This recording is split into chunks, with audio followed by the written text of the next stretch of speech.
Good morning, তোমরা সকলে কেমন আছো? তো আমি তো মোটামুটি বেশ ভালোই আছি। তো সকাল ঘুম থেকে উঠে একদম বাসি কাজ ছেড়ে সোজা চলে এসেছি রান্নাঘরে। এসেই প্রথমে বসিয়ে দিলাম দুটো ডিম সেদ্ধ।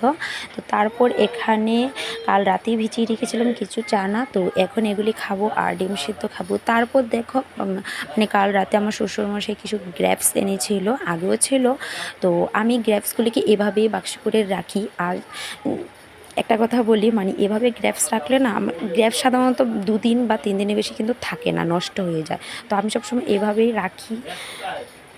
আর এভাবে রাখলে গ্রেপস অনেক দিন ধরে একদম খুবই ভালো থাকে, নষ্ট হয় না। তো তারপর আজ রান্না হবে হচ্ছে গিয়ে লাল শাক। তো তোমাদের কার কার লাল শাক খেতে ভালো লাগে? আমার তো বেশ ভালো লাগে, আমার খুব পছন্দের একটা শাক। তো কাল আমি আগরতলা গিয়েছিলাম, সেখান থেকে আসার পথে রাস্তায় দেখতে পেয়ে নিয়ে এসেছি। তো এখন আমার শাশুড়িমা কাটছে, তারপর রান্না হবে। তো তারপর এই তো দেখো শাক কেটে একদম রান্না হয়ে গেছে। তো সকালবেলা আমাদের শাকটা দিয়ে বেশ জমিয়ে খাওয়া দাওয়া হবে, কিন্তু কাল থেকে ওয়েদারটা একদম ভীষণ গম্ভীর ছিল। তো যাই হোক, সকালবেলা একদম বৃষ্টি চলে এসেছে। আর অনেক দিন পর বৃষ্টি দেখে খুবই ভালো লাগছিল। চারদিকটা ধুলা একদম নোংরা হয়ে গেছিলো। আর এখানে দেখতে পাচ্ছ সিঁড়িগুলো একদম কাদায় ভরে গেছে। তো যাই হোক, সকাল থেকে মানে এখন আমি যখন ভয়েস দিচ্ছি এখন তো সন্ধে হয়ে গেছে, খুবই ভালো বৃষ্টি হচ্ছে।